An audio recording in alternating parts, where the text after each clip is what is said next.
Nagsisimula ang palabas sa isang bulag na babae na nagngangalang Ichi. Gayunpaman hindi siya isang ordinaryong babae.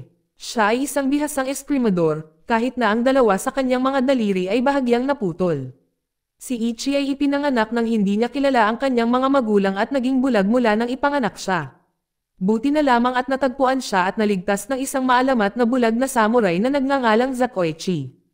Kalaunan ay naging parang ama na niya ito.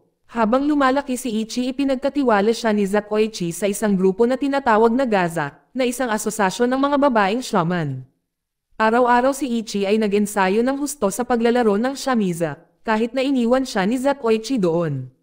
Madalas siyang bumisita ng palihim para turuan siya ng eskrima para sa paghahanda kay Ichi na harapin ang malupit na realidad ng buhay.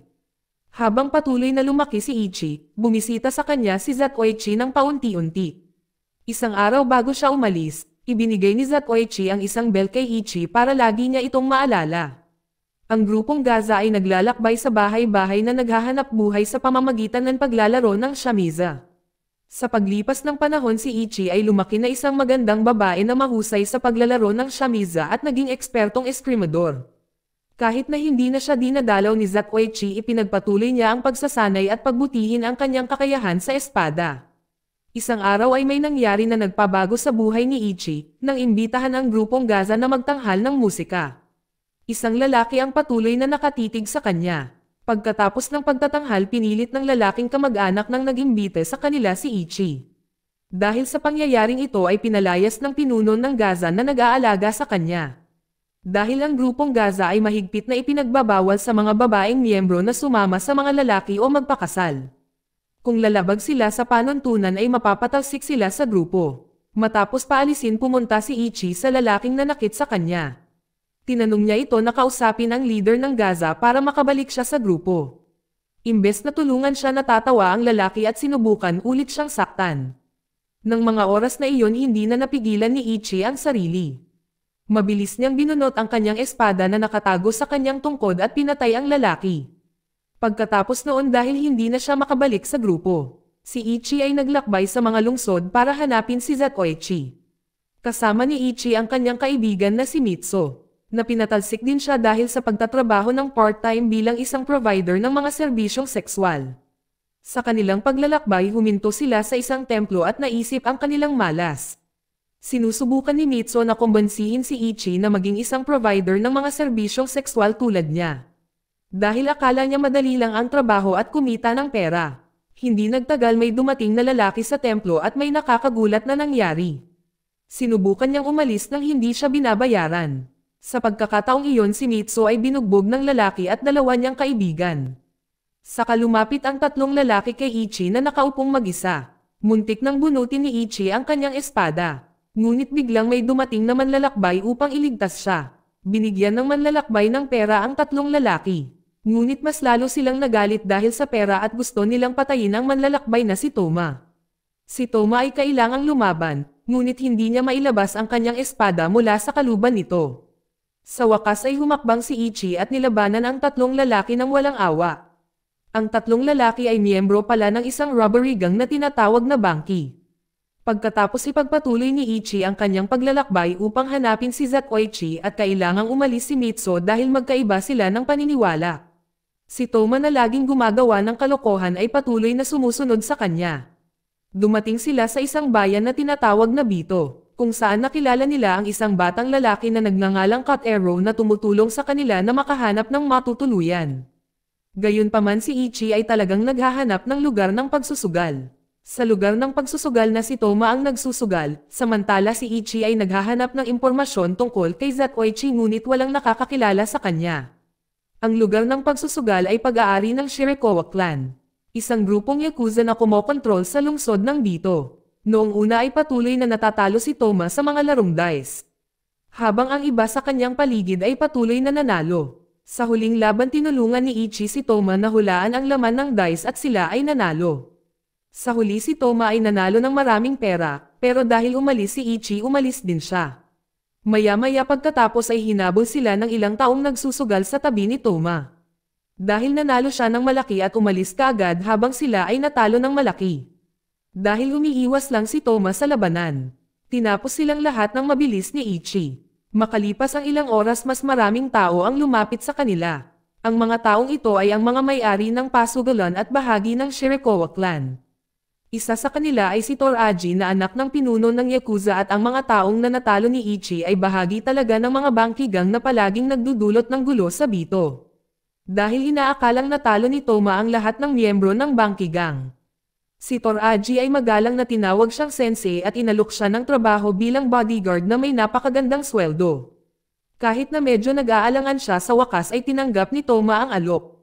Pagkatapos si Ichi ay pumunta sa bahay ni Kotaro, habang si Toma ay pumunta sa bahay ni Toraji. Sa bahay ni Kotaro, ang kanyang ama ay lasing.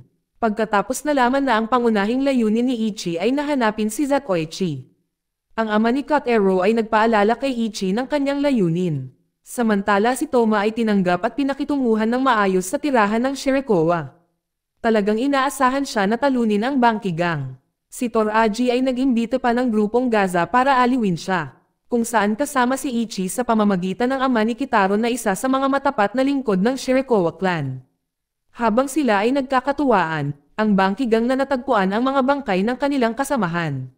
Nagsimulang magplano para maghayganti kay Toma na akala nila siya ay may kagagawan. Ang bangkigang ay mga dating samurai na galit sa gobyerno dahil sa pag-abandona sa kanila. Ang pinuno ng bangkigang ay isang malakas at marahas na Ronin na nagngangalang Bangki na nagsusuot ng maskara sa kanyang kanang mata.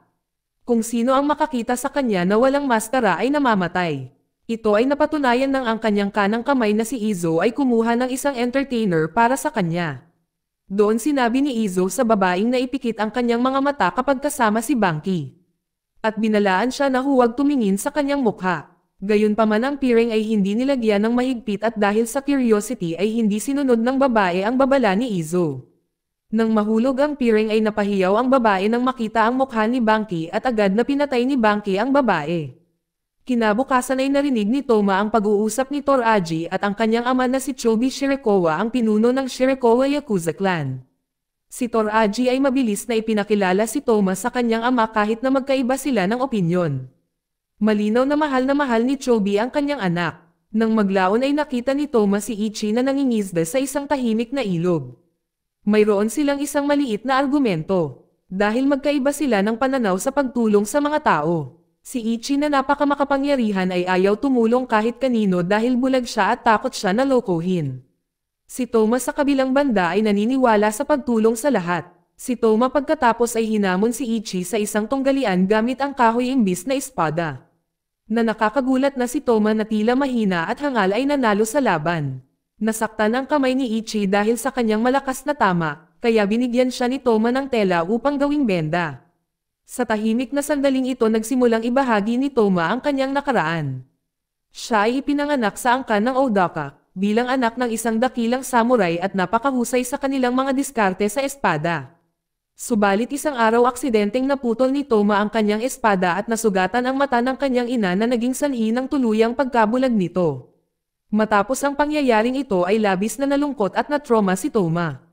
Nahirapan siyang gamitin ang kanyang espada, sa kabila ng pagiging isang dakilang samurai. Pagkatapos mamatay ang kanyang ina umalis si Toma sa bahay.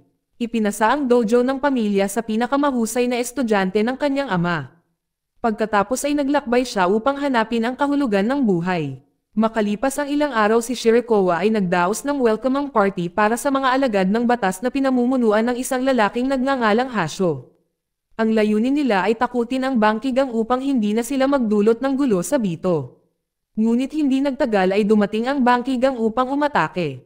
Sa oras na iyon si Izo ay binalaan si Hasho na lumayo sa lungsod na nagbabanta na hindi na siya makakabalik kapag nakikialam siya. Sa kaguluhan ay dumating si Toma ngunit gaya ng dati ay hindi niya mailabas ang kanyang espada at nasugatan ng husto, buti na lamang at buhay pa siya. Si Izo sa kasinaksak si Chobi na sinusubukang protektahan si Toraji at si Chobi ay namatay sa harap ng kanyang anak. Nang kukunin na sana ni Izo si Toma sa pag-aakalang siya ang pumatay ng kanilang mga miyembro. Biglang sumulpat si Ichi at inalok niya ang kanyang sarili na inamin na siya ang pumatay sa ilang miyembro ng bangkigang. Si Izo ay hindi maniwala at minamaliit siya dahil siya ay bulag. Pagkatapos ay inutusan niya ang kanyang mga tauhan na subukan ang kanyang kakayahan. Ikinagulat ng lahat dahil sa mahusay na mga galaw ni Ichi. Naniwala na si Izo sa kanya at namangha. Dinala si Ichi sa punong tanggapan ng bangki. Doon siya inutusang makipaglaban pa sa mga bangki. Bagaman minamaliit nila siya noong una ay natigilan sila sa kanyang mga kakayahan. Sa wakas si Bangki mismo ang tumayo upang lumaban. Si Bangki ay napatunayang mas malakas siya kay Ichi. Sa mga oras na ito ay nalaman ni Ichi ang isang masakit na katotohanan na lumabas ang isang taong hinahanap niya ay namatay na dahil sa sakit. Kinabukasan ang membro ng Shirakawa clan ay naiinis kay Toma na inakala nila nagpapanggap lang na magaling. Gayunpaman binigyan pa rin siya ni Toraji ng pagkakataon na talunin ang Bangki Gang. Umaasang magagawa ito ni Toma at tinawag pa rin siyang sensei. Nang gabing iyon ay pumunta si Toma sa punong tanggapan ng Bangki Gang kasama si Cut Arrow. Si Toma na nagawang palayain si Ichi at nag-set up ng mga pampasabog para tulungan silang makatakas. Dinala ni Toma si Ichi sa isang templo upang magpahinga. Sa tahimik na gabi nagising si Ichi at sinabi kay Toma ang tungkol sa kanyang nakaraan kasama ang kanyang paghahanap kay Zatoichi. Hindi pa rin siya sigurado kung si Zatoichi ang kanyang ama bago siya ibigay sa grupong Gaza. Sa pagkamatay ni Zatoichi ang kawalan ng katiyakan ni Ichi sa kanyang pagkatao ay lalong lumalim. Si Toma na kusang yamakap sa kanya ng mahigpit na may pagmamahal, nagsimulang matuno ang puso ni Ichi at mas kalmado ang kanyang pakiramdam. Kinabukasan umalis si Toma habang natutulog pa si Ichi. Gusto niyang tulungan ang Shirakawa clan na maghanda para labanan ang Bangki Gang. Samantala si Toraji na tagapagmana ng Shirakawa clan ay pinangunahan ang kanyang mga tropa sa kabila ng pagkakaroon ng nasugatan na braso. Nang ang Bangki Gang ay dumating, isang mabangis na labanan ang nagsimula. Sa kasamaang palad si Toma ay hindi pa rin ito nakabunot ng kanyang espada dahil sa kanyang trauma. Kaya nagtago siya habang ang iba ay lumaban. Sa laban si Toraji ay pinatay si Izo na naghihiganti sa pagkamatay ng kanyang ama. Kahit na maraming mandirigma ang nahulog, ang Bangki Gang ay mas marami pa rin at malakas pa rin ang kanilang pinuno. Habang lumilipas ang oras ay nagsimulang magtanong ang mga tao kung nasaan si Toma. Nang malapit nang makipagduel si Toraji kay Bangki, pumasok si Toma upang palitan siya, na may determinadong tingin na hinarap ni Toma si Bangki. Sa pagkakataong ito ay nagsimula na niyang kontrolin ang kanyang emosyon at dahan-dahan na nagtagumpay sa pagbunot ng kanyang espada. Habang nagaganap ang laban sa ibang lugar ginising si Ichi ni Cut Arrow na nagkwento sa kanya tungkol sa labanan sa pagitan ng Shirakawa clan at ng Bangki Gang. Sa kabila ng kanyang pinsala si Ichi ay nagmamadaling pumunta sa laban. Si Toma naman ay nagawang masugatan si Bangki, sinaksak pa niya ito na iniwan ang leader ng gang na halos patay at hindi gumagalaw. Gayunpaman si Toma ay bumagsak din dahil sa sugat sa tiyan. Sa mga sandaling iyon ay dumating si Ichi naglakad ito ng mabagal papunta kay Toma na naghihingalo. Sa kanyang mga huling sandali ay humingi ng tawad si Toma kay Ichi at hinimok siya na ipagpatuloy ang kanyang buhay. Namatay siya sa kanyang mga bisig na nag-iiwan ng maraming alaala. Nang biglang bumangon muli si Bangki, si Ichi na may luha sa kanyang mga mata nagawa nitong hiwain ang ulo ni Bangki. Nang makita ang kanilang leader ay patay ang natitirang mga miyembro ng Bangki Gang ay tumakas. Nang maglaon ang lungsod ng dito ay nakabawi mula sa kaguluhan. Muling itinayo ni Toraji ang lungsod at kinuha ang Shirakawa clan bilang kapalit ng kanyang ama. Samantala, nagpatugtog si Ichi ng isang kanta na minsang kinanta sa bahay ni Toraji. Kasama si Cut Arrow inilibing nila ang bangkay ni Toma. Pagkatapos noon ay binalak ni Ichi na ituloy ang kanyang paglalakbay sa angkan ng Odaka. Ang angkan ng samurai ng pamilya ni Toma, upang ilibing ang kanyang espada sa libingan ng kanyang ina bilang pagpupugay. Si Cut Arrow ay labis na nalungkot dahil gusto niyang manatili si Ichi at maging kanyang ina. Bago umalis binigyan niya si Cut Arrow ng isang maliit na kampana bilang isang alaala. Dito nagtatapos ang palabas. Salamat sa paninod kaibigan.